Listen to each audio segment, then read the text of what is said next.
There we go. Okay, so welcome to our presentation, our data and how data privacy affects us. So first, we're going to go through the context, head into the analysis, show a map of the conflict, and talk about advocacy and action and what we did. We'll talk about our challenges and our impact. So, corporations and social media look to making a profit off data collection by optimizing the way they currently do things. They present the right information at the right time, they listen to what you're saying and give curated responses, and attempt to predict what you need slash might buy next. While all this seems good to the individual, corporations aren't really known for handling their data in the most moral of ways. They sell data to competitors, use it to discriminate between individuals, and poor security often leads to your data being leaked and or stolen.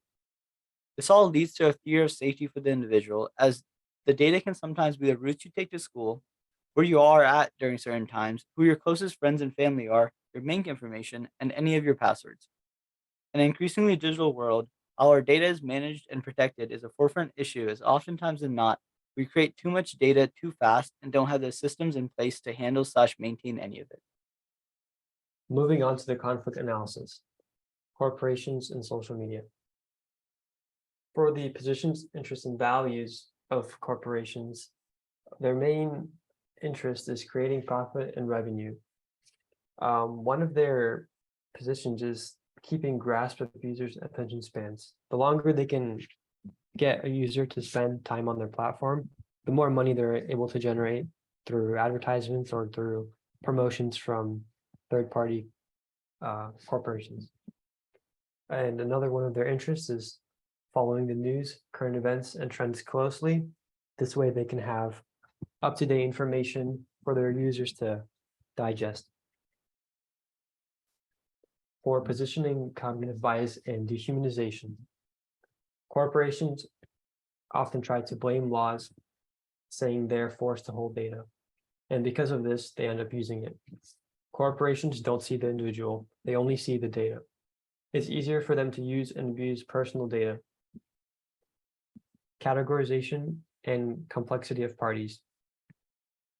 For the in-group, social media influencers, celebrities, political happenings, and advertisers all cause users to spend more time on social media.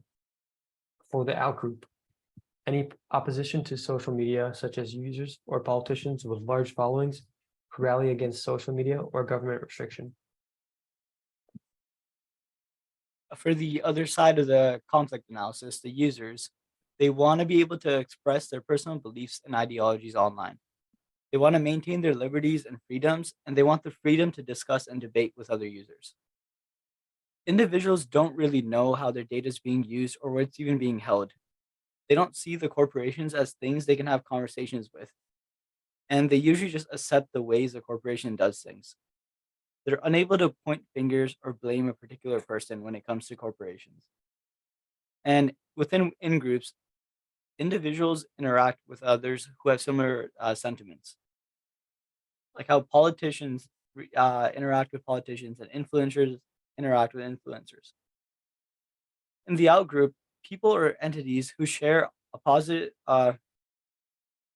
views to what they believe. These can be politicians, influencers, celebrities, or entire political groups or social movements. So this is the conflict map of our topic. Here we have in red all of the stakeholders, and all the connections between them is how data privacy correlates in between all of them. And for the advocacy and action, we plan and created a data privacy blog to bring awareness to the conflict. On the blog, we wanted to consider both perspectives of data privacy and wanted to show users what corporations do with data. We also want to tell users what they can do to protect their data, and our link to the blog is right here at ourdataprivacy.blogspot.com. Challenges and impact. We brought awareness to the data privacy issue and acted to further push the conversation. We also anticipated that many individuals wouldn't know about the issue, since most of us use apps without care of where our data is going and how it is being used. Some of our biggest challenges involved getting people on the blog and bringing awareness to the blog itself. We also had to be careful when researching to not force our own viewpoints into the discussion and to operate solely under what we found. And thank you for listening, and that's it for now.